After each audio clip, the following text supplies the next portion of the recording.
நம்முடைய வீடுகளில் மின்சாரம் இருக்கிறது, விளக்கு எரிக்கிறோம். ஆனால் புரட்சி தலைவர் எம்ஜிஆர் அந்த விளக்கு திட்டத்தை கொண்டு வருகின்ற பொழுது தமிழ்நாடு இருளால் சூழ்ந்தது. ஓட்டு வீடுகளுக்கும் ஆஸ்பெஸ்டாஸ் சீட் போட்ட வீடுகளுக்கும் இலவச விளக்கு திட்டத்தை தந்தவர் புரட்சி தலைவி அம்மா. புரட்சி தலைவர் எம்ஜிஆர் ஒரு நடிகர், அவர் நடித்தார். அவருக்கு ரசிகர்கள் இருந்தார்கள். அந்த ரசிகர்கள் இருந்த காரணத்தால், அவர் நடிகர் என்ற காரணத்தால் ஆட்சியை பிடித்து விட்டார். நாமும் நடிகர் தானே, நமக்கும் ரசிகர்கள் இருக்கிறார்களே, நாமும் ஆட்சியை பிடித்து விடலாம் என்று சிலர் ஏசி அறைகளிலே உட்கார்ந்து கொண்டு கனவு கண்டு கொண்டிருக்கிறார். கட்சி ஆரம்பிக்கும் சொல்லவே இல்லை. ஆனால் அந்த செய்தி வந்தவுடன் தமிழ்நாடு முழுவதும் திமுகவினுடைய கொடிகள் வெட்டி வீழ்த்தப்பட்டன, இறக்கப்பட்டன. எங்கும் அமைச்சர்கள் கூட புரட்சி தலைவர் எம்ஜிஆர் வாழ்க என்ற காரணம் எழுதினார். பிறகுதான் வெளியே வர முடியும். இந்த நிமிடம் நாளைக்கு தேர்தல் அறிவித்தாலும் எடப்பாடி பழனிசாமி தான் முதலமைச்சர். அதை தடுக்கிற சக்தி இந்தியாவில் எவனுக்கு இல்லை. 182 தொகுதிகளில் அனைத்து இந்திய அண்ணா திராவிட முன்னேற்ற கழகத்தினுடைய பொதுச் செயலாளர் புரட்சி தமிழர் எடப்பாடியார் தேர்தல் பிரச்சாரத்தை முடிச்சிட்டார். திமுக பலகீனம், திமுக பலமான கட்சி இல்ல, ஆனா எங்க கூட்டணி பலம் சொல்லிட்டு இருந்தாங்க. இன்னைக்கு அதை விட பலமான கூட்டணி அனைத்து இந்திய அண்ணா திராவிட முன்னேற்ற கழகம் அமைத்து விட்டது. இது பயன்படாது. சாப்பிட்டு போட்ட மலத்தை கொண்டு போய் இன்றைக்கு படியில் ஏந்துகின்ற ஒரு ஈனத்தனத்தை திமுக செய்து கொண்டிருக்கிறது. கொள்ளை அடித்து இந்த குடும்பத்தை காப்பாற்றுவதற்கு, இந்த குடும்பம் உலகம் முழுவதும் கொண்டு போய் பணத்தை குவிப்பதற்கு யார் திறமையானவனோ அவனுக்கு தான் வாய்ப்பு. இன்னைக்கு திமுகவில் இருக்கின்ற துரைமுருகனுக்கு இருக்கின்ற மரியாதையை விட செந்தில் பாலாஜிக்கு மரியாதை வந்திருக்குன்னா எப்படி வந்தது? 69 பேர் கள்ளச்சாராய மருந்து இறந்தார்களே, அதில் 67 பேர் சாவுக்கு காரணம் இந்த மாவட்டத்தினுடைய திமுக செயலாளர் வசந்தம் கார்த்திகேயனா இல்லையா? இந்த 4.25 வருஷத்துல 5.5 கோடி கடன் வாங்கி அதுல 4 லட்சம் கோடி கொள்ளையடிச்ச ஒரே கொள்ளை கூட்டம் திமுக தானே. யாரோ ஒருத்தர் பாதிக்கப்பட்டார்கள் அல்லது யாரோ ஒரு குற்றம் நடந்தது என்று பார்த்தவர்கள் அல்லது பாதிக்கப்பட்டவர்கள் ஒரு புகார் கொடுத்தா அந்த புகாரை பதிவு செய்ய வேண்டியது போலீசுடைய கடமையா இல்லையா? இன்றைக்கு ஒரு விவசாயியுடைய புன்னகையோடு என் தலைவர் புரட்சி தமிழர் எடப்பாடியார் எப்படி கம்பீரமாக உங்களை வந்து சந்திக்க வருகிறாரோ அதே கம்பீரத்தோடு இன்றைக்கு வெளியே வந்தார். ஸ்டாலின் நான் தேடி பார்க்கிறாங்க, கொஞ்ச நேரம் ஐயோ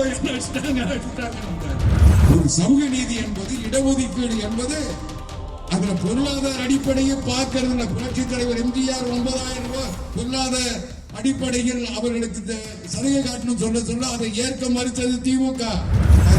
ஒரு தீய சக்தி என்றால் அவருடைய மகன் மு.க. ஸ்டாலின், அதற்கு பிறகு அவருடைய பேரன் உதயநிதி ஸ்டாலின், அதுக்கப்புறம் இன்பநிதி ஸ்டாலின், துன்பநிதி ஸ்டாலின், துயரநிதி ஸ்டாலின் என்று இன்றைக்கு ஒரு வம்சம் வாரிசு முறை, மன்னராட்சி முறை உருவாகி இருக்கிறது. இந்த 26 தேர்தலில் அனைத்து இந்திய அண்ணா திராவிட முன்னேற்ற கழகம் பெரும்பான்மை பெற்று ஆட்சி அமைக்கும். எடப்பாடி கே பழனிசாமி என்னும் நான்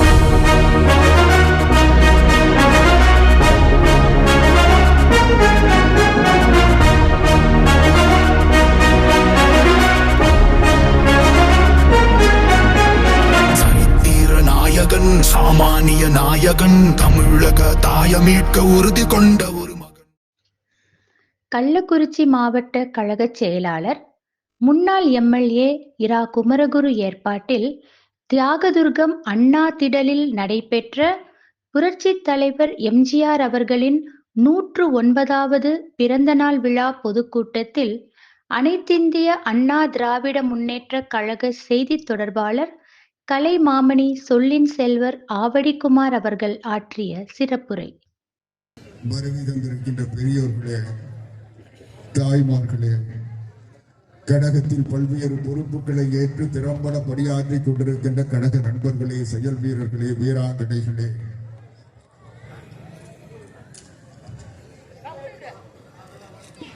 விவசாய பெருமக்களே, உழைக்கின்ற தோழர்களே, பத்திரிகை நண்பர்களே, அனைவருக்கும் என் பணிவான வணக்கங்களை முதலில் தெரிவித்துக் கொள்கிறேன். இன்றைய தினம் புரட்சி தலைவர் எம்ஜிஆர் அவர்களின் 109வது பிறந்த நாளை பேரறிஞர் அண்ணா அவர்களின் அறிவாற்றலும், புரட்சி தலைவர் எம்ஜிஆர் அவர்களின் மனிதநேயமும், புரட்சி தலைவி அம்மா அவர்களின் ஆளுமையும் ஒருங்கே பெற்ற அனைத்து இந்திய அண்ணா திராவிட முன்னேற்ற கழகத்தின் பொதுச் செயலாளர் புரட்சி தமிழர் எடப்பாடியார் அவர்களின் ஆணைக்கிணங்க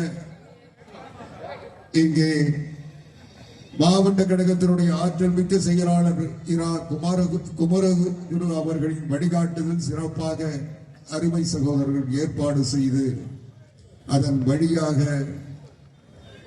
பேசுவதற்கும் உங்களை சந்திக்கின்ற பாக்கியத்தையும் தந்ததற்காக அவர்களுக்கு நான் என்னுடைய நெஞ்சம் நிறைந்த நன்றியை முதலில் தெரிவிக்க விரும்புகிறேன்.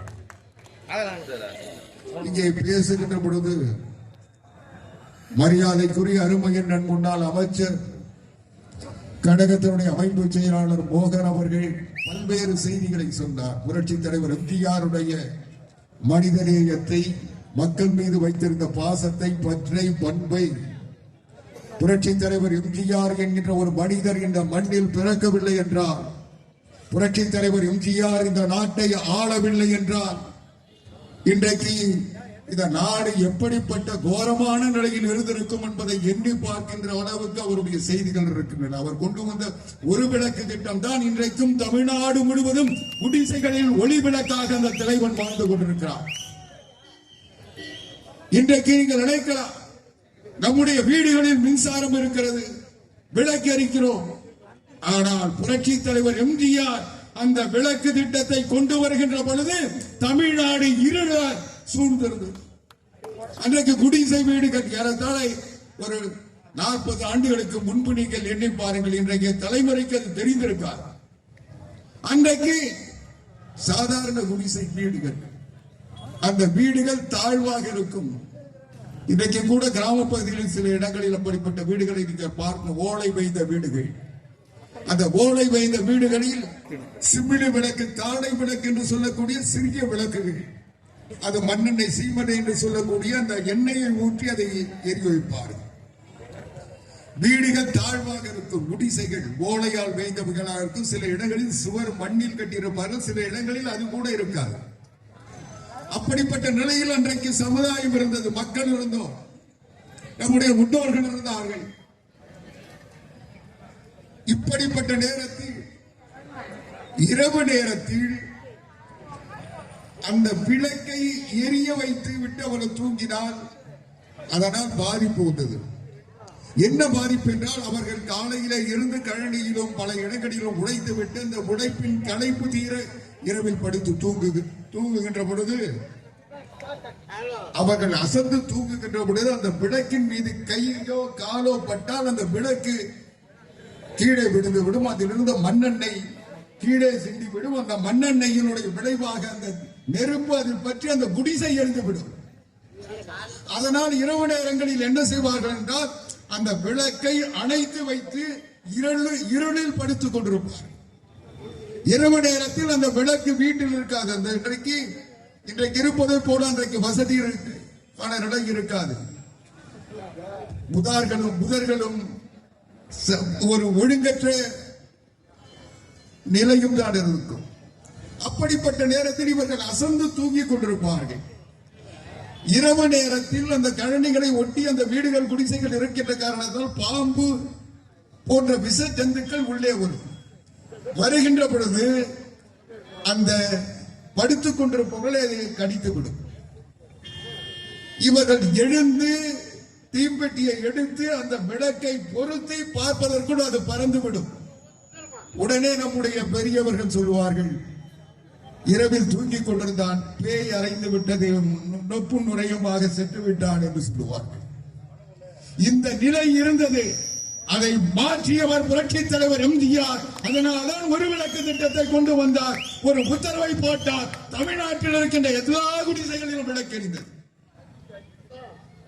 நீங்கள் உடைத்து களைத்து உறங்குகின்ற பொழுது இருட்டில் தூங்க வேண்டாம், நான் இருக்கிறேன் ஒளி விளக்காக என்று அந்த தலைவன் அன்றைக்கு ஏற்றி வைத்த அந்த ஒளி விளக்கு தான் அணைக்க முடியாத விளக்காக இன்றைக்கும் தமிழகம் முழுவதும் எரித்துக் கொண்டிருக்கிறது. அந்த திட்டம் இன்றைக்கும் தொடர்கிறது. குடிசைகளுக்கு ஒரு விளக்கு திட்டம் புரட்சி தலைவர் எம்ஜிஆர் கொண்டு வந்தார் என்றார். அந்த திட்டத்தை விரிவுபடுத்தி ஓட்டு வீடுகளுக்கும் ஆஸ்பெஸ்டாஸ் சீட் போட்ட வீடுகளுக்கும் இலவச விளக்கு திட்டத்தை தந்தவர் புரட்சி தலைவி அம்மா. அம்மா எடப்பாடி. நான் எதற்கு சொல்லுகிறேன் என்றால், இந்த நாட்டினுடைய அடிப்படையை மாற்றி அமைத்தது அனைத்து இந்திய அண்ணா திராவிட முன்னேற்ற கழகம். இன்னைக்கு பலர் நினைக்கிறார்கள் புரட்சி தலைவர் எம்ஜிஆர் ஒரு நடிகர், அவர் நடித்தார், அவருக்கு ரசிகர்கள் இருந்தார்கள். அந்த ரசிகர்கள் இருந்த காரணத்தால், அவர் நடிகர் என்ற காரணத்தால் ஆட்சியை பிடித்து விட்டார். நாமும் நடிகர் தானே, நமக்கும் ரசிகர்கள் இருக்கிறார்களே, நாமும் ஆட்சியை பிடித்து விடலாம் என்று சிலர் ஏசி அறைகளிலே உட்கார்ந்து கொண்டு கனவு கண்டு கொண்டிருக்கிறார்கள். சிந்தித்து பாருங்கள்.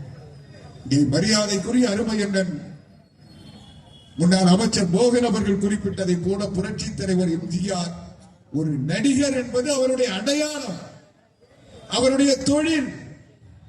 ஆனால் அவர் ஒரு மனிதர், மனிதாபிமானத்தோடு வாழ்ந்த மகான். அவரோடு இவர்களை ஒப்பிடுவதென்பது எந்த வகையிலும் ஏற்றுக்கொள்ளக்கூடியது இல்லை என்பதை நான் அழுத்தம் திருத்தமாக சொல்ல விரும்புகிறேன். நான் இன்னும் சொல்ல போனால், இன்றைக்கு பலர் பேசுகிறார்கள் புரட்சி தலைவர் எம்ஜிஆர் வந்தார், நடிகர் என்பதால் அவர் முதலமைச்சராகிவிட்டார், நடிகர் என்பதால் அனைத்து இந்திய அண்ணா திராவிட முன்னேற்ற கழகத்தை உருவாக்கி விட்டார் என்று நினைக்கிறார்கள். அது தவறு. புரட்சி தலைவர் எம்ஜிஆர் முதலமைச்சர் ஆவதற்காக அரசியலுக்கு வரவில்லை, முதலமைச்சர் ஆவதற்காக கட்சியை ஆரம்பிக்கவில்லை.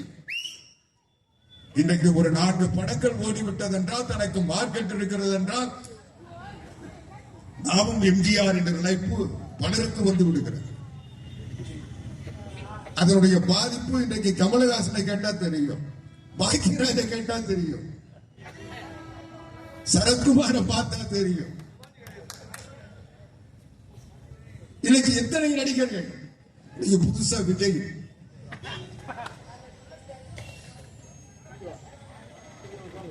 அன்றைக்கு புரட்சி தலைவர் எம்ஜிஆர் நடிப்பில் நடித்துக் கொண்டிருந்த நேரத்தில் அவருக்கு இணையான நிகரான, ஏன் இன்னும் சொல்ல போனால் நடித்தில் அவரை விட புகழ்பெற்ற நடிகர் தலைவர் சிவாஜி கணேசன்.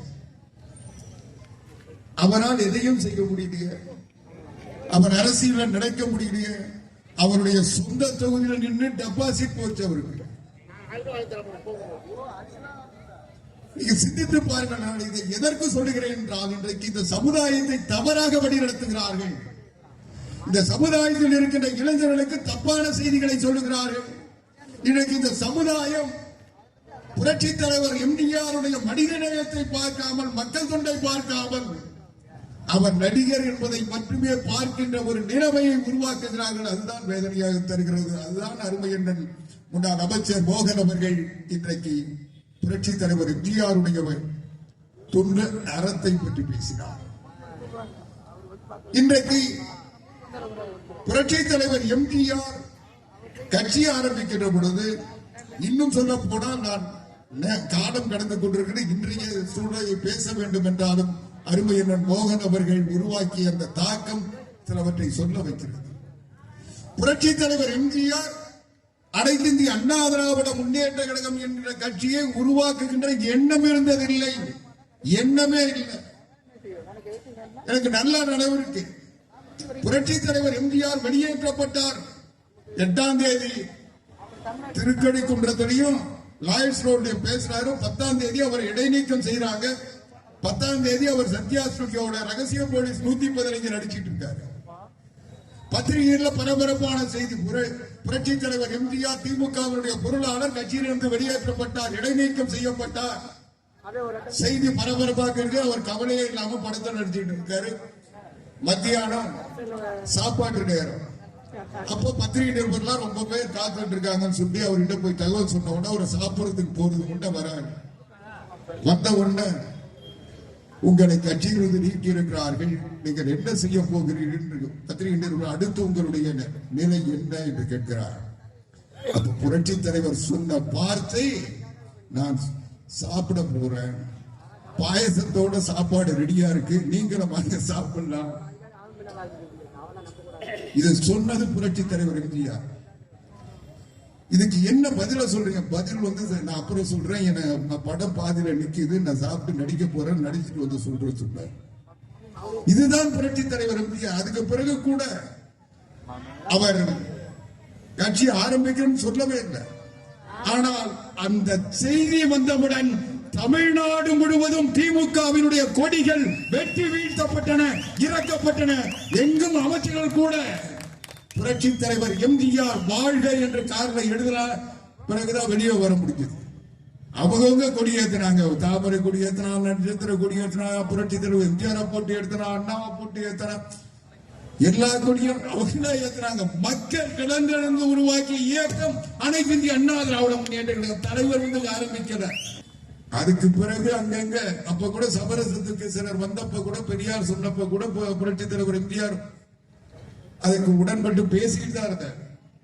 ஆனால் அதற்குள்ளாவே தமிழ்நாடு முழுக்க கட்சி உருவாக்கிட்டாங்க. அந்த கட்சிகளை உருவாக்கியதோடு மட்டுமல்லாமல் ஆங்காங்கு அண்ணா திராவிட முன்னேற்ற கழகத்தின் புரட்சி தலைவர் எம்ஜிஆர் ரசிகர் மன்றங்கள் தாக்கப்பட்டன, தொண்டர்கள் தாக்கப்பட்டார்கள். அவர்கள் அழுதுகிட்டு அந்த அடியோட வந்து நின்னதை பார்த்ததுக்கு பிறகுதான் அவங்க சென்னையில முசிறி புத்தன் நடந்து எல்லாரும் அடிபட்டதுக்கு பிறகுதான் இனி வேற வழி இல்லை, கருணாநிதி என்கிற தீய சக்தியை ஒழிக்கு அரசியலிருந்து அகற்றுகின்றவரை ராமச்சந்திரன் ஓய மாட்டேன் என்று சபதம் எடுத்தார்.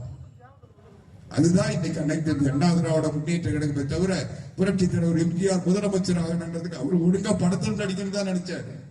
அவர் அது 77 அவர் வெற்றி பெற்றாரு. வெற்றி பெற்ற உடனே அவர் தான் முதலமைச்சர், சட்டமன்ற கட்சிக்கு அவருக்கு தான் தலைவர், அவர் தான் முதலமைச்சர் பதவி ஏற்றுக்கிறேன்னு கவர்னர் நினைக்கிறார். இவர் இருங்க படத்தெல்லாம் முடிச்சுட்டு வரணும் 10 நாள் கழித்து அவங்க பதவி ஏற்றுக்கிட்டாரு. அப்படிப்பட்ட முதலமைச்சர் ஆக வேண்டும் என்பதற்காக அவர் கட்சியை ஆரம்பிக்கவில்லை. ஆனால் நான் முதலமைச்சர் என்று சொல்லி இன்றைக்கு கட்சி ஆரம்பிக்கிறவங்க எம்ஜிஆர் பேரை சொல்றாங்க. சிந்தித்து பாருங்கள். இன்றைக்கு மக்களாக அவரை கட்சி தலைவராகவும் முதலமைச்சராகவும் உருவாக்கினார்கள். ஆனால் இவர்கள் மக்களை நான் தான் முதலமைச்சர் என்று அறிமுகமாகிறார்கள். நான் எதற்கு சொல்லுகிறேன் என்றால், இன்றைக்கு அரசியல் எந்த நிலையில் இருக்கிறது என்பதை எண்ணி பார்க்க வேண்டும். இன்றைக்கு தமிழ்நாட்டில் நான் சுருக்கமாக நேரம் கடந்து கொண்டு சுருக்கமாக நேரடியாக பேசுறேன். இன்னைக்கு இந்த நிமிடம் நாளைக்கு தேர்தல் அறிவித்தாலும் எடப்பாடி பழனிசாமி தான் முதலமைச்சர். அதை தடுக்கிற சக்தி இந்தியாவில் எவனுக்கு இல்லை. இது ஆணித்தனமா சொல்ற அண்ணா திராவிட முன்னேற்ற கழகத்தின் செய்தி தொடர்பான இந்த கட்சியினுடைய கருத்துக்களை அறிவிக்கின்ற அனுமதி பெற்ற எடப்பாடியாருடைய தூதுவன் என்ற வகையில் சொல்ற, இன்னைக்கு தேர்தல் நடந்தாலும் எடப்பாடியார் தான் முதலமைச்சர். இதை நான் சொல்லல, நான் உங்களுக்கு செய்தி சொல்றேன். ஆனால் இதை அறிவித்திருப்பது ஸ்டாலினுடைய உளவுத்துறை. ஸ்டாலின் இன்னைக்கு 6 வியூக வகுப்பு நிறுவனங்கள் இன்றைக்கு அவருக்கு வியூக வகுத்து கொடுக்கிறார். 6 வியூக வகுப்பு நிறுவனங்களை அதெல்லாம் சொல்லியிருக்கு. இன்னைக்கு திமுகவினுடைய அத்தனை பிரிவுகளும் இன்னைக்கு அததான் இன்னைக்கு உணர்ந்து இருக்கு. இன்னைக்கு நினைச்சு பாருங்க, இன்றைக்கு 182 தொகுதிகளில் அனைத்து இந்திய அண்ணா திராவிட முன்னேற்ற கழகத்தினுடைய பொதுச் செயலாளர் புரட்சி தமிழர் எடப்பாடியார் தேர்தல் பிரச்சாரத்தை முடிச்சிட்டாரு. உண்மையா இல்லையா? கள்ளக்குறிச்சி கூட வந்து போயிட்டார். 182 தொகுதி, 234 தொகுதியில இன்னும் போக வேண்டிய தொகுதி ஒரு 40-45 தான் இருக்கு. தமிழ்நாடு முழுவதும் இன்றைக்கு ஒவ்வொரு பாகத்திலும் இன்றைக்கு பாகக்கிளைகள் அமைக்கப்பட்டு தேர்தல் பணியை ஆற்றுவதற்காக 9 பேர் கொண்ட 40 வயதுக்குட்பட்ட இளைஞர்களும் பெண்களும் 3 பெண்கள் உட்பட பணிக்குழு அமைக்கப்பட்டு தயாரா இருக்கு.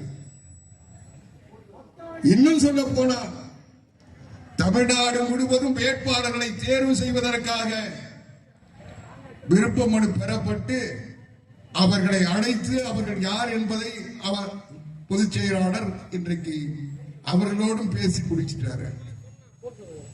கூட்டணி இவரை நான் சொல்லிட்டு இருந்தான், திமுக பலகீனம், திமுக பலமான கட்சி இல்ல, ஆனா எங்க கூட்டணி பலம் சொல்லிட்டு இருந்தாங்க. இன்னைக்கு அதை விட பலமான கூட்டணி அனைத்து இந்திய அண்ணா திராவிட முன்னேற்ற கழகம் அமைத்து விட்டது.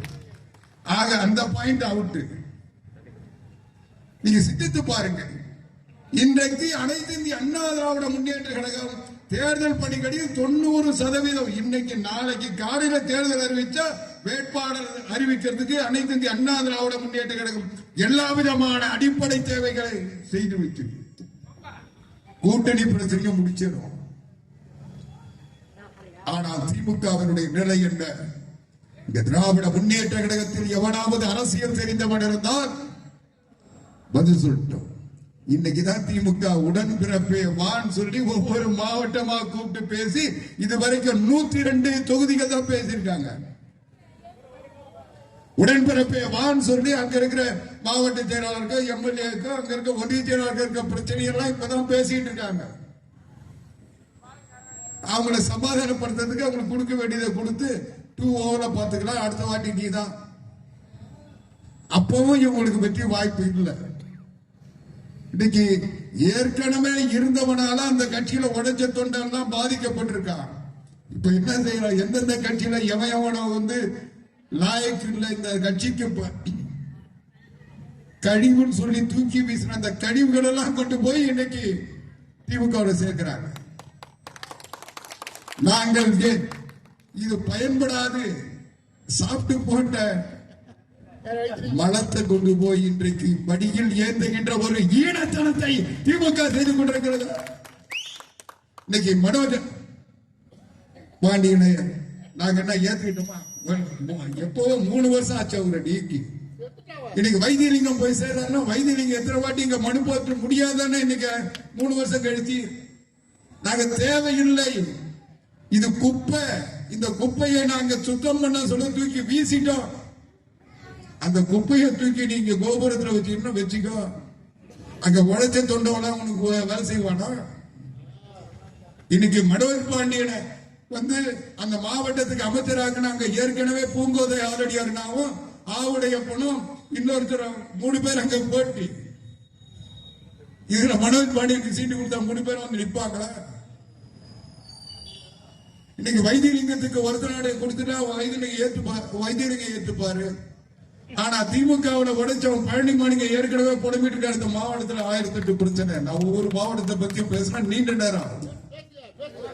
நான் எதற்கு சொல்லுகிறேன் என்றால், இன்றைக்கு திராவிட முன்னேற்ற கழகத்தில் உழைத்தவர்கள் எல்லாம் ஓரம் கட்டப்பட்டிருக்கிறான். திமுகவில் உழைத்தவனுக்கோ கட்சிக்கு விசுவாசமானவனுக்கோ இல்லை. யாருக்குன்னா கொள்ளை அடித்து இந்த குடும்பத்தை காப்பாற்றுவதற்கு, இந்த குடும்பம் உலகம் முழுவதும் கொண்டு போய் பணத்தை குவிப்பதற்கு யார் திறமையானவன் அவனுக்கு தான் வாய்ப்பு. இன்னைக்கு திமுகவில் இருக்கின்ற துரைமுருகனுக்கு இருக்கின்ற மரியாதையை விட செந்தில் பாலாஜிக்கு மரியாதை வந்திருக்குன்னா எப்படி வந்தது? செந்தில் பாலாஜி திமுகவுக்கு தியாகியா? சென்னையில உழைச்ச எவ்வளவு பேருக்கா? எல்லாரும் விட சேகர் பாபுக்கு மரியாதை வந்திருக்குன்னா எப்படி வந்தது? சிந்தித்து பாருங்கள். ஒவ்வொரு பகுதியா சொல்லிட்டு வருவேன். இப்படிப்பட்ட நிலையில் இன்றைக்கு இந்த அரசு 4.25 வருஷத்தில் இந்த அரசு ஒரு கையாளாகாத அரசு, பொம்மை முதலமைச்சர், எதற்கும் லாயக்கில்லாத மனிதர் மு.க. ஸ்டாலின் என்பது இன்றைக்கு திமுகவில் இருக்கிறவங்க சொல்ற வார்த்தை, நான் சொல்லல. இன்னைக்கு முதலமைச்சர் இருக்கிறாங்க. முதலமைச்சர் இருந்தா இன்னைக்கு புதுசா ஒரு திட்டம் 2 நாளைக்கு முன்னாடி டெய்லி ஒரு திட்டம். ஏற்கனவே உங்களோட ஸ்டாலின் மனுவெல்லாம் வாங்கிட்டு போய் வைகாத்துல விட்டாங்க. இப்ப என்ன திட்டம்னா கனவு காணுங்க. ஏற்கனவே தேர்தலில் கொடுத்த வாக்குறுதியை ஏண்டா நிறைவேற்றலன்னு நாள்தோறும் ஆசிரியர்கள் போராடிக்கிட்டு இருக்காங்க. இடைநிலை ஆசிரியர் 42 நாளா இன்னைக்கு போராடிக்கிட்டு இருக்காங்க. பகுதி நேர ஆசிரியர்கள் 16 நாளா போராடுறாங்க. ஒரு ஆசிரியர் தற்கொலையே செய்து கொண்டார். அதுக்கு என்னன்னு அவங்களுடைய கோரிக்கையே என்ன சொல்றாங்க? இது எங்க கோரிக்கை இல்லைங்க, நாங்க எடப்பாடியார் முதலமைச்சராக இருக்க சொல்ற இந்த கோரிக்கைக்காக போராட்டம் நடத்தணும். நாங்க ஒரு 10 கோரிக்கையை வச்சு போராடுவோம். அது எல்லா தொழிற்சங்கம் செய்யக்கூடிய வேலை, அதுதான் நாங்க செஞ்சோம். ஆனா அந்த கூட்டத்துல வந்து ஸ்டாலின் நின்னுகிட்டு இது உங்க கோரிக்கை இல்லை, இது என்னுடைய கோரிக்கை, நான் ஆட்சிக்கு வந்தவுடன் இது செய்து தரேன்னு சொல்லி சொன்னது. அவர் சொன்னதோட என்னடா, திமுகவினுடைய தேர்தல் வாக்குறுதியில திமுக வாக்குறுதியா கொடுத்தது. ஆசிரியர்கள் சங்கத்தினுடைய கோரிக்கையோ திமுகவினுடைய வாக்குறுதி. பகுதி நேர ஆசிரியர் சொல்றார் 181 என்பது எங்களுடைய கோரிக்கை இல்ல, ஸ்டாலினுடைய வாக்குறுதி, திமுகவினுடைய தேர்தல் வாக்குறுதி. அதை ஏண்டா நிறைவேற்றல? அதுதான் அவங்க கேட்கிறாங்க. செவிலியர்கள் சொன்னாங்களே, அன்னைக்கு நாங்க நடத்துற போராட்டத்தில் வந்து நின்றுட்டு செஞ்சு தரோம் சொன்னீங்களே, ஆட்சிக்கு வந்த உடனே வெடியில் வந்துடும் சொன்னீங்களே, இன்னைக்கு அந்த ஸ்டாலின் எங்க போனார்? எங்க கிட்ட வந்து பேச சொல்லுன்னு அந்த நர்ஸ் சொல்றாங்க. சிந்தித்து பாருங்க, சென்னை காரி முடிச்சுட்டு இருக்கு, தெருவுல நடமாட முடியல, எந்த இடத்துல எப்ப போராட்டம் தெரியல, அவங்க உரையா போராட அனுமதிக்கல. அவங்க திடீர்னு பார்த்தா மெரினா கடற்கரையில் ஒரு நாளைக்கு போராடுறாங்க, ஒரு நாளைக்கு அண்ணா அறிவாலயத்துக்கு முன்னால போராடுறாங்க. இப்படி போராட்டங்கள் நடந்துட்டு இவர் என்னவோ நாட்டில் இருக்கிற பிரச்சனைகள்லாம் தீர்த்துட்ட கனவு காணுங்கள், அந்த கனவை நிறைவேற்றும் சொல்லி இன்னைக்கு ஏமாற்றி கொண்டிருக்கிறார் என்றால் எப்படிப்பட்ட மனநிலையில் இன்றைக்கு ஸ்டாலினும் அவருடைய மகன் உதயநிதியும் இருக்கிறார். இன்றைக்கு தமிழ்நாடு முழுவதும் இதுதான் நிலைமை. நான் பேசிட்டு இருந்தா நேரம் தொடர்ந்து பேசிட்டே இருப்பேன். நான் நேரடியா இந்த மாவட்டத்தை பத்தி பேசி வந்துட்டு பேசாம போனா நல்லா இருக்காது. நான் அனைத்து இந்திய அண்ணா திராவிட முன்னேற்ற கழகத்தின் செய்தி தொடர்பாளர் என்ற வகையில் இந்த கூட்டத்தில் பகிரங்கமாக குற்றம் சாட்டுகிறேன்.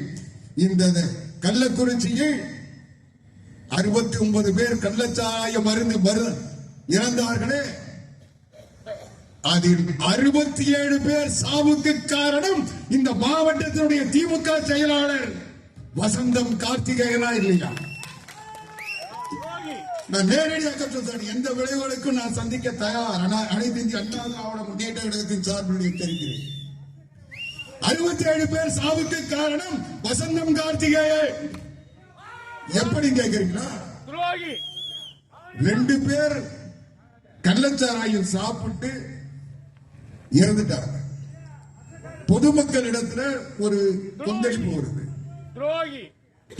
எல்லாம் என்ன சொல்றாங்க, அந்த கண்ணுக்குட்டி வித்த சாராயத்தை குடிச்சு செத்துட்டோன்றாங்க.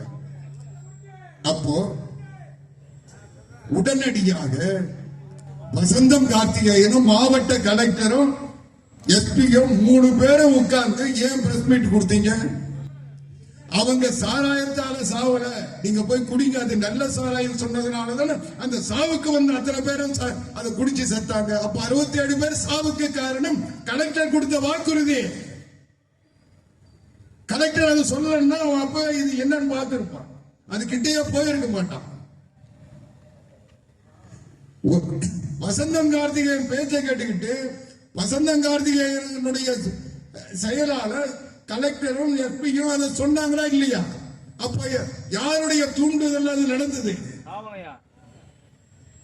இத நிச்சயம் இதற்கு பதில் சொல்கின்ற நாள் அண்ணன் எடப்பாடியார் முதலமைச்சராக வந்ததற்கு பிறகு கேள்வி பதில் சொல்லுகிற நிலை வந்துடும். இன்னைக்கு நடந்துட்டு இருக்கா, ஏதோ ஆட்சி உங்க கையில இருக்கு, இவங்க வச்சதெல்லாம் சட்டம், இவங்க நினைச்சதெல்லாம் நடக்கும், நம்ம அடிச்சதெல்லாம் கொள்ள. இந்தியாவிலே கேட்ட சூப்பர் முதலமைச்சர் யாரு? ஸ்டாலின். அவர் போடுற ட்ரெஸ் தான் சூப்பரே தவிர ஆட்சியில் என்ன சூப்பர் கேட்டா இன்னைக்கு இந்தியாவிலே இல்லாத வகையில் கடன் வாங்குறதுல சூப்பர். அது மட்டும் இல்ல, தமிழ்நாடு உருவாகி இந்த 75 வருஷத்துல வாங்கின கடன் எவ்வளவுன்னா ஒரு 4.5 கோடி எடப்பாடியார் முடிச்சிருவோம் சொல்ல 3.25 கோடி 4 கோடி. இப்போ இந்த 4.25 வருஷத்துல 5.5 கோடி கடன் வாங்கி அதுல 4 லட்சம் கோடி கொள்ளையடிச்ச ஒரே கொள்ளை கூட்டம் திமுக தானே.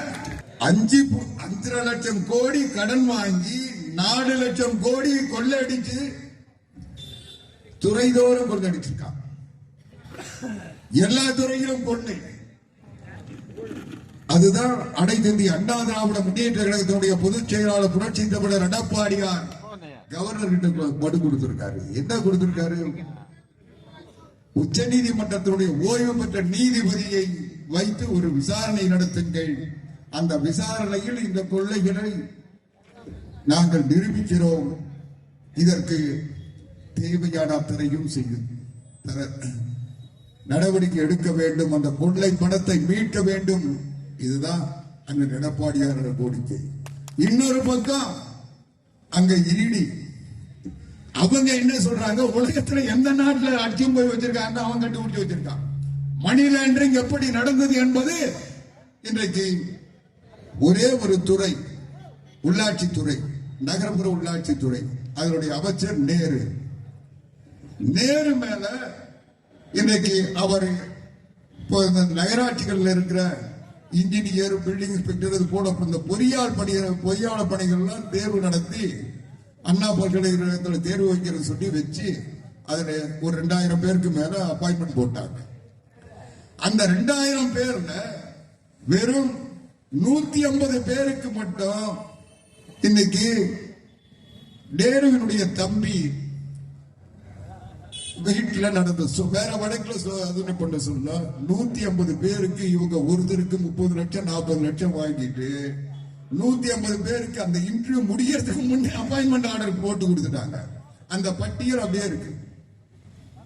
அதுல அந்த பட்டியல கணக்கு வேற ரொம்ப இந்த விஞ்ஞான முறைப்படி ஊழல்ன்றதுல திமுக எக்ஸ்போர்ட் இல்ல, அதனால அவன் எழுதி வச்சிருக்கான். என்னன்னா இப்போ இங்க இருக்குல்ல ஒரு ஊரை குறிப்பிட்டு அந்த ஊர்ல ஒரு பேரை குறிப்பிட்டு அவருக்கு 10 சென்ட் நிலம் இந்த கோடு வேடெல்லாம் அவங்க கண்டுபிடிச்சிட்டாங்க. கண்டுபிடிச்சிட்டு இன்னைக்கு அவங்க என்ன பண்ணாங்க? 888 கோடி ரூபாய். இதில் 150 அப்பாயின்மெண்ட்டுக்கு மட்டும் 2000 அப்பாயின்மெண்ட் போட்டிருக்காங்க. 2000 மேல இந்த 150 அப்பாயின்மெண்ட் மட்டும் 888 கோடி கொள்ளடிச்சிருக்காங்க. அதனால அதுக்கு ஒரு 280 பக்கம் ஆதாரங்கள் எங்க கிட்ட இருக்கு. அவங்க யார் யார்கிட்ட போன் பண்ணாங்க, யார் யார் பணம் கொடுத்தாங்க, அந்த பணம் எங்க போச்சு, அந்த பணத்தை இப்போ எங்க கொண்டு போய் வச்சிருக்காங்க, எல்லாத்தையும் ஆவணங்களை கொடுத்து தமிழ்நாடு போலீஸ்ல புகார் கொடுக்கிறாங்க. இதை நாங்க விசாரித்தா நாங்க பழி வாங்குறோம்னு சொல்லுவீங்க, நாங்க சிபிஐ கேட்டா அது மத்திய அரசு செய்துன்னு சொல்லிடுவீங்க. உங்க போலீஸ் ஸ்டாலின் தலைமையில் இருக்கின்ற போலீஸே விசாரணை பண்ணுங்க, அதுக்கு ஒரு புகாரை பதிவு பண்ணுங்கன்னு சொன்னாங்க. இது வரைக்கும் 3 புகார் தரப்பட்டிருக்கிறது. புகாரே பதிவு பண்ணல. நான் கேட்கிறேன், உங்க ஆட்சியில் நடந்து பெற்ற குற்றச்சாட்டு, உங்க அமைச்சர், உங்க போலீஸ் தானே விசாரிக்க போது, ஏன் பயப்படுறீங்க? யாரோ ஒருத்தர் பாதிக்கப்பட்டார்கள் அல்லது யாரோ ஒரு குற்றம் நடந்தது என்று பார்த்தவர்கள் அல்லது பாதிக்கப்பட்டவர்கள் ஒரு புகார் கொடுத்தா அந்த புகாரை பதிவு செய்ய வேண்டியது போலீசுடைய கடமையா இல்லையா? அந்த புகார்ல உண்மைத்தன்மை இருந்தா அதை தொடர்ந்து விசாரணை செய்வாங்க, எஃப்ஐஆர் போடுவாங்க. அல்லது அது புகார் போலியான புகார்னு அதுக்கு உரிய காரணத்தை சொல்லுவாங்க. இவங்க எஃப்ஐஆர் போடுறதுக்கே பயம். அந்த புகாரை பெற்றுக்கொண்டோம் என்று ஒரு எஃப்ஐஆர் போட்டு அதை விசாரிக்கிறோம் சொல்றதற்கே இன்றைக்கு ஸ்டாலின் பயப்படுகிறார் என்றால் 888 கோடி கொள்ளையடிச்சிருக்காங்கன்னு சொல்லி அவங்க 250 பக்கம் ஆவணம் பொய்யா? இதுதான் இன்னைக்கு கேள்வி. இன்னைக்கு நடத்திட்டு இருக்காங்க. எல்லாம் முடிஞ்சு போச்சு. இந்த சட்டசபை கூட்டத்தொடர் முடியட்டும். திருச்சியில மாநாடு நடக்குதா, திகான்ல மாநாடு நடக்குதான்னு பார்ப்போம். இன்னைக்கு அனைத்து இந்திய அண்ணா திராவிட முன்னேற்ற கழகத்தினுடைய பொதுச் செயலாளர் புரட்சி தமிழர் எடப்பாடியாரை இவங்க ரொம்ப இலகுவா நினைச்சிட்டு இருக்காங்க. இன்றைக்கு புரட்சி தலைவி அம்மாவினுடைய ஆளுமை இன்றைக்கு புரட்சி தமிழர் எடப்பாடியாரிடத்தில் முழுமையாக இருக்கிறது. நீங்க அரசியல் வரலாறு நான் அதிகம் பேச விரும்பல. இதே ஸ்டாலின் சட்டமன்ற கட்சி தலைவராக எடப்பாடியார் தேர்ந்தெடுக்கப்படுகிறார். அதிமுக சட்டமன்ற கட்சி தலைவரை தேர்ந்தெடுக்கிறார். அவர் அமைச்சரவை பதவி இருக்கிறாங்க. அண்ணன் முன்னாள் அமைச்சர் மோகன் இருக்காரு, அவருக்கு தெரியும். அமைச்சரவை பதவியேற்ற உடனே கவர்னர் சொல்றாரு, ஒரு 15 நாளுக்குள்ள நீங்க உங்க மெஜாரிட்டியை நிரூபிச்சிருங்கன்னு சொல்றாரு. என்ன நடக்குமோன்ற ஒரு பதட்டமான சூழ்நிலை. ஏன்னா பன்னீர்செல்வம் ஒரு எதிரான நிலையை மேற்கொண்டிருக்கிறார். கட்சிகள் ரெண்டா பிரிஞ்சிட்டு ஒரு அச்சம் இருக்கு. யார் எந்த பக்கம் சாய்வாங்க தெரியாத ஒரு பதற்றமான சூழ்நிலை. கருணாநிதி வேற உயிரோடு இருக்காரு. ஸ்டாலின் பறிஞ்சு கட்டிட்டு இந்த ஆட்சி இதோட முடிஞ்சிருச்சுன்னு சொல்றாரு. சட்டமன்றம் கூடுது, உடனடியாக நம்பிக்கை வாக்கு கோருகின்ற நிலை வருது. எடப்பாடியார் சட்டசபைக்கு போறாரு. எல்லாம் சொல்றோம் அரசியல் பெரிய ஞாபகமான இன்னைக்கு எவையோட பேசுறான, இன்னைக்கு ஸ்டாலின் 2-0 அவர் தான் சொல்றான. அவன் அத்தனை பேர் அன்னைக்கே சொன்னான். கருணாநிதி எதிர்த்து இவர் என்ன பண்ண முடியும்? இவர் அதிமுகவுல எல்லாம் 0. புரட்சி தலைவி அம்மா தான் 1. 1க்கு பக்கத்துல சைபர் இருந்தாதான் மரியாதை. 1 இல்லைன்னா சைபர்லாம் 1 இல்ல. அம்மா என்ற 1 இல்லை என்றால் இவர்களுக்கு ஒண்ணுமே தெரியாது, எதையுமே செய்ய மாட்டாங்க. கருணாநிதி அதை பார்த்து பாரு, ஸ்டாலின் அவருடைய வார்ப்பு அவருக்கு முடிச்சிருவாருன்னாங்க. சட்டசபையில் வாக்கெடுப்பு நடந்தது. போதாத குறைக்கு பன்னீர்செல்வம் ஒரு 11 பேரை கூட கூட்டு போய் அவரு ஸ்டாலின் தான் சரியான தலைவர் சொல்லிட்டு அவர் பின்னால் போய் நின்று எடப்பாடியார் ஆட்சிக்கு வரவே கூடாதுன்னு சொல்லி ஓட்டு போட்டாரு. ஓட்டெடுப்பு முடிஞ்சது. எல்லாரும் வெளியே வந்தாங்க. என்ன ஆகுமோ ஏதாகுமோன்னு தமிழ்நாடு முழுவதும் அனைத்து அண்ணா திராவிட முன்னேற்ற கழக தொண்டர்கள் மட்டும் இல்ல, பொதுமக்கள் கூட அச்சத்தோடு பார்த்தாங்க. முடிஞ்சு போச்சு. அதிமுக புரட்சி தலைவர் எம்ஜிஆர் உருவாக்கிய இயக்கம் இதோடு தீர்ந்து விட்டது. இந்த ஆட்சியை இழந்து விட்டால் புரட்சி தலைவி அம்மா அவர்களுக்கு பின்னால் இந்த கட்சி இருக்காது, நிலைக்காது, நீடிக்காது, ஆட்சி அவர் தொடராதுன்னு சொன்னாங்க. என்ன ஆட்சி?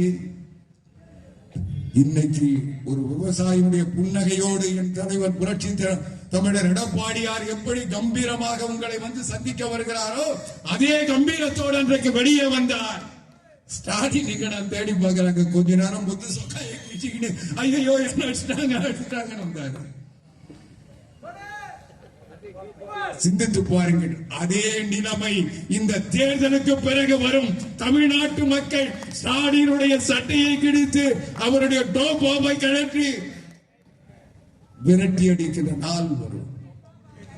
525 வாக்குறுதி கொடுத்துட்டு தைரியமா நான் வந்தா எல்லாத்தையும் செஞ்சிருன்னு சொல்லிட்டு 4 வருஷம் எதை பத்தியும் கவலைப்படாம அவங்க பையனை கொண்டு துணை முதலமைச்சர் ஆக்கிட்டு எங்க 2 பேர் பின்னால நான் ராஜராஜ சோழன், என் பையன் ராஜேந்திர சோழன் சொல்லி ஆட்டம் போட்டுட்டு இன்னைக்கு கேட்டா சொல்றாரு எல்லா வாக்குறுதியும் நிறைவேற்றிட்டாங்க. என்ன வாக்குறுதி நிறைவேற்றின? அதை கேட்டா எல்லாம் முடிஞ்சு போச்சு. புதுசா ஏதாவது சொல்லுங்க, 2-0 செய்யறோம் சொல்றாங்க. சிந்தித்து பாருங்கள். இன்றைக்கு இந்த தேர்தலில் மக்கள் இன்றைக்கு அனைத்து இந்திய அண்ணா திராவிட முன்னேற்ற கழகத்தை புரட்சி தமிழர் எடப்பாடியாரை ஆதரிப்பதற்கு வேற ஒன்னும் காரணம் இல்லை.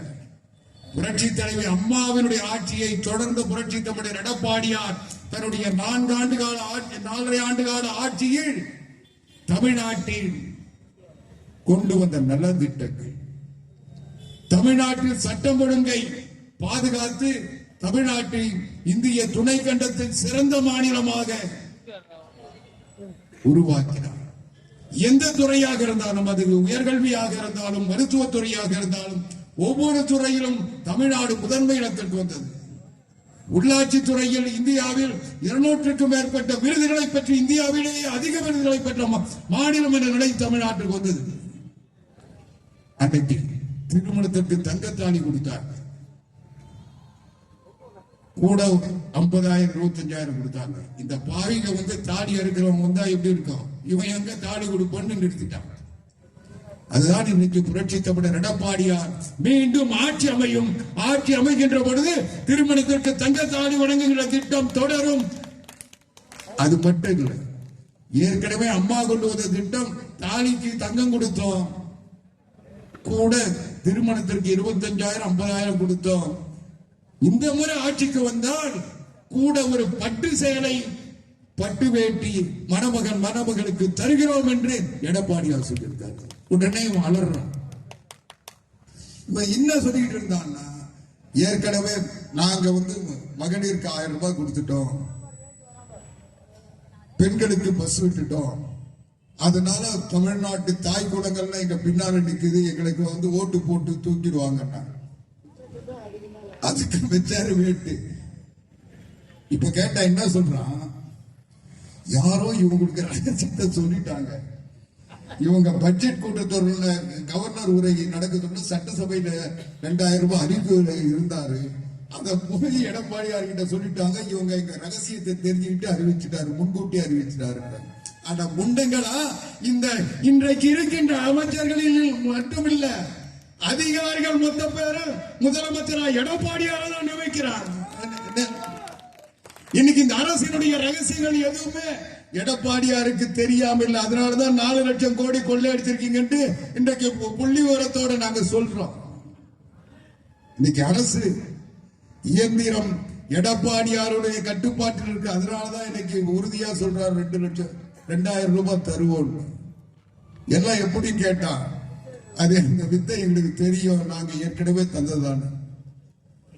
உங்களுக்கு நினைவுபடுத்தி காட்ட விரும்புகிறேன். கடந்த சட்டமன்ற தேர்தல் 2021 சட்டமன்ற தேர்தலில் இங்கே இருக்கின்ற அருமை சகோதரர் பிரபு போன்றவர்கள், செந்தில்குமார் போன்றவர்கள், அருமை அண்ணன் முன்னாள் அமைச்சர் மோகன் போன்றவர்கள், இங்கே போன்றவர்கள் எல்லாம் தேர்தலில் வாக்குறுதி கேட்க ஓட்டு கேட்டு வந்தோம். அப்ப சொன்னோம், என்ன சொன்னோம், அதிமுக ஆட்சிக்கு வந்தா 1,500 ரூபாய் பெண்கள் குடும்ப தலைவிகளுக்கு தருகிறோம் என்று சொன்னோம். ஆனா அவன் பண்ண விளம்பரம் அந்த பிரசாந்த் கிஷோரை வச்சுட்டு அவருக்கு ஒரு 380 கோடி கொடுத்து அவன் பண்ண ஆடம்பரத்தை பார்த்து அதுதான் உண்மை நீங்க நம்பி 1000 ரூபாய் தருவான்னு சொல்லிட்டு போன பகுதிகளில் இங்க கள்ளக்குறிச்சியில போடல, மற்ற இடங்கள்லாம் போட்டாங்க. வந்த உடனே தரம் சொன்னான், தரல. தொடர்ந்து சட்டமன்றத்தில் புரட்சி தமிழர் எடப்பாடியார் தொடர்ந்து குரல் கொடுத்தார். தொடர்ந்து அண்ணா திராவிட முன்னேற்ற கழகம் போராடியது. 28 மாசம் பொறுத்து 1000 ரூபாய் தரேன் தந்தான். 28 மாசம் பொறுத்து எவ்வளவு பேர் கொடுத்தீங்கன்னா 1 லட்சம். அப்பதான் அனைத்து இந்திய அண்ணா திராவிட முன்னேற்ற கழகம் கேட்டது, புரட்சி தமிழர் எடப்பாடியார் கேட்டார். நாங்க பொங்கல் பரிசா 2,500 ரூபாய் கொடுக்க சொல்ல 2,24,000 பேருக்கு கொடுத்தோம். இப்ப எப்படி 1 லட்சம் ரூபாய் குறைஞ்சிருச்சு? இல்ல, நாங்க தகுதி பார்த்து கொடுத்தோம். நீங்க தேர்தல் நேரத்தில் அதை சொல்லலையே, இப்ப என்ன புதுசா தகுதி? இல்ல, இந்த நாட்டில் 300 யூனிட் மின்சாரத்தை பயன்படுத்துறவங்களுக்கு தான், அதுக்கு குறைவா பயன்படுத்தணும் இந்த தகுதி. 301 யூனிட் மின்சாரத்தை பயன்படுத்தினா அவனுக்கு தகுதி இல்லை. இப்படிப்பட்ட ஒரு கோமாளித்தனமான முதலமைச்சரை பார்த்திருக்கீங்களா? உங்க வீட்டுல 300 யூனிட் மின்சாரத்தை பயன்படுத்தினா அவங்களுக்கு குடும்ப தலைவிக்கு 1000 ரூபாய் கொடுப்பானா? 301 யூனிட் பயன்படுத்தினா அவங்களுக்கு தகுதி இல்லையா? இப்படி நீங்க ஒரு நகராட்சியிலேயே இல்ல இங்கே ஒரு பள்ளியில ஒரு கடைநிலை ஊழியரா இருந்தா அவருக்கு என்ன சம்பளம் வரும்? அவரை நம்பி ஒரு 4 பேர் 5 பேர் அவங்க குடும்பத்தை காப்பாற்றுற நிலைமை இருந்ததுன்னா அவர் அரசு ஊழியர் அவருக்கு இல்லைன்றான். சிந்தித்து பாருங்க, எப்படிப்பட்ட கோமாளி திட்டம். அது மட்டும் இல்ல, நான் இதுல வேற ஒரு டைலாக் அடிச்சாரு. இதை தொடங்கி வச்சுட்டு இது உதவித்தொகை இல்லை, ஊக்கத்தொகை இல்லை, அப்புறம் என்னடா செய்ய போறீங்கன்னா இது உரிமை தொகை. என்ன உரிமைனா குடும்ப தலைவிகளுக்கு உரிமை தொகை. அப்ப எல்லாரும் கேட்க ஆரம்பிச்சாங்க, நாங்க குடும்ப தொகை, குடும்ப தலைவினா எங்களுக்கு உரிமை இருக்குல்ல, குடும்ப தலைவிகள் அத்தனை பேருக்கும் உரிமை இருக்கா இல்லையா? நான் இன்னும் இதை கேட்டா, நாங்க சமூக நீதிக்கு போராளிகள், இந்தியாவுக்கே சமூக நீதி தந்தது எங்கள் திராவிட இயக்கம் சொல்லி டைலாக் அடிக்கிறீங்களே, சமூக நீதி என்ன? ஒரு சமூக நீதி என்பது இடஒதுக்கீடு என்பது அதுல பொருளாதார அடிப்படையை பார்க்கறது. புரட்சி தலைவர் எம்ஜிஆர் 9,000 ரூபாய் பொருளாதார அடிப்படையில் அவர்களுக்கு சலுகை காட்டணும் சொல்ல அதை ஏற்க மறுத்தது திமுக. இன்னைக்கு ஏன் பொருளாதார பாகுபாடு காட்டுறீங்க? சமூக நல திட்டங்களில் பொருளாதாரத்தை நுழைப்பது சமூக அநீதின்னு சொன்னது திமுக. இன்னைக்கு எப்படி? சரி, அதான் போச்சு. 1 லட்சம் பேர் கொடுத்துட்டான், 28 மாசம் கழிச்சு. சரி, 28 மாசம் கொடுத்துட்டு மற்றவங்க தகுதி இல்லைன்னு சொல்லிட்டல. இப்ப தேர்தல் வந்தவன என்ன சொல்றான்? 17 லட்சம் பேருக்கு புதுசா கொடுக்க போறோம், 17,000 பேருக்கு புதுசா கொடுக்க போறோம். அப்ப இவங்களுக்கு திடீர்னு ராத்திரியோட ராத்திரியா தகுதி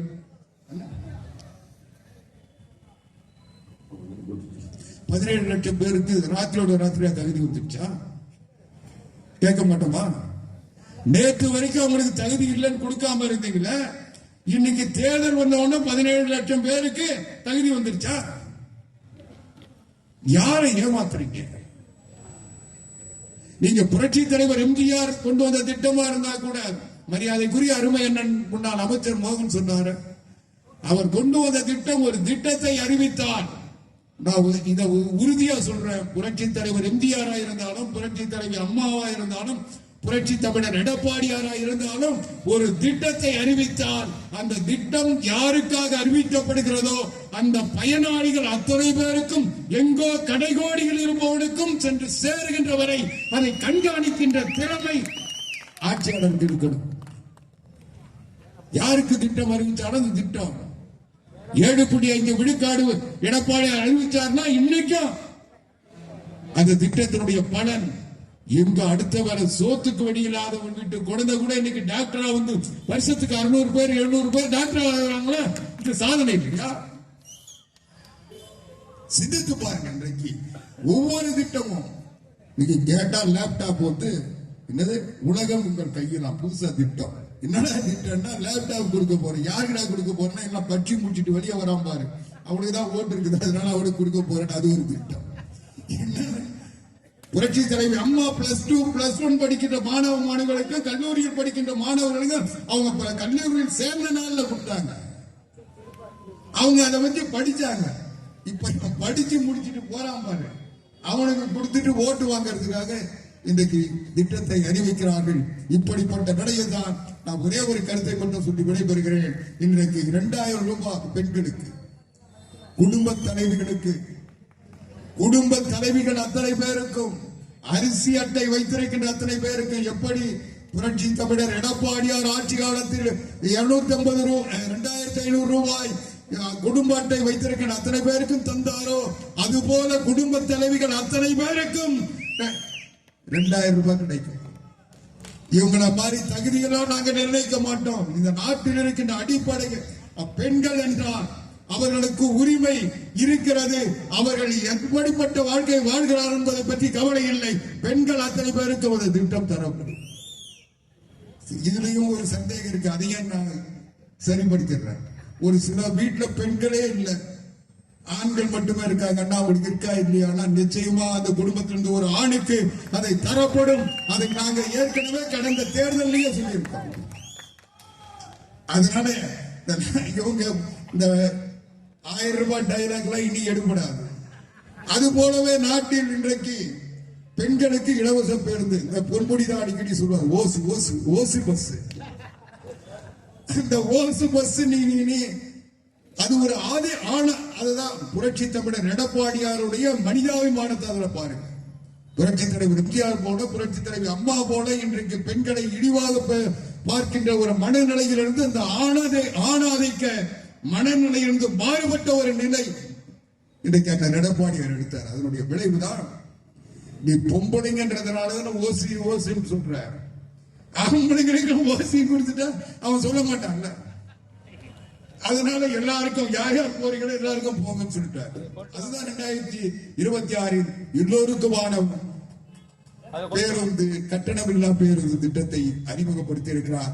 இப்படி இன்றைக்கு தமிழ்நாடு முழுவதும் புரட்சி தமிழர் எடப்பாடியார் இன்றைக்கு பல்வேறு நடவடிக்கைகளை எடுத்து இன்றைக்கு நான் காலம் கடந்து கொண்டிருக்கிறது. நீங்க பணியில இருக்கீங்க, அதனால தொடர வேண்டாம் நினைக்கிறேன். அதனால எந்த நிலையிலும் இன்னைக்கு இந்த ஊடக மாஃபியாக்களை பற்றி நான் பேசுறேன்னா என்னுடைய பணி நிறைவு பெறாது. இன்னைக்கு பெண் நிறுவனம் என்று சபரீசனுடைய ஒரு நிறுவனம், இது மட்டும் இல்லாம ஒரு 5 நிறுவனங்கள் கூட இந்த வீக வகுப்பு நிறுவனங்கள் தமிழ்நாட்டில் இருந்த நிறுவனம் எல்லாத்தையும் விலை பேசி வாங்கிட்டான். எல்லா நிறுவனத்தையும் வச்சுக்கிட்டு இன்னைக்கு டெய்லி செய்தி இன்னைக்கு நீங்க பார்க்கலாம். சிலர் கூட கேட்பாங்க வீட்டை, நீங்க அதுக்கு முன்ன அம்மா இருக்க சொல்லத தொலைக்காட்சியில நாள்தோறும் விவாதத்துக்கு வருவீங்க, இப்ப வர்றது இல்லைன்னா எடப்பாடியா கொஞ்ச நாளா சொல்லியிருந்தா இப்போ வர ஆரம்பிச்சுட்டு நேத்துல இருந்து தொடர்ந்து ஊடகம் இல்லை. இது வரைக்கும் நான் அந்த 1-to-1 அந்த மாதிரி இதுல மட்டும் கிடையாது, விவாதத்துல போக வேணாம் நினைச்சிட்டு இருந்தேன். நேத்துல இருந்து அது போக ஆரம்பிச்சேன். அது நேத்து 2 பேரும் அலற விட்டு தான் வந்தேன். அது இல்லை, நான் எதுக்கு சொல்றேன்னா இன்னைக்கு அந்த பெண் நிறுவனம் ஒரு நிறுவனத்தை வச்சுக்கிட்டு அந்த நிறுவனத்துல இருந்து ஒவ்வொரு தொலைக்காட்சிக்கும் அந்த நெறியாளர்கள் அவங்களுடைய ஆளை போட்டு வச்சிருக்காங்க.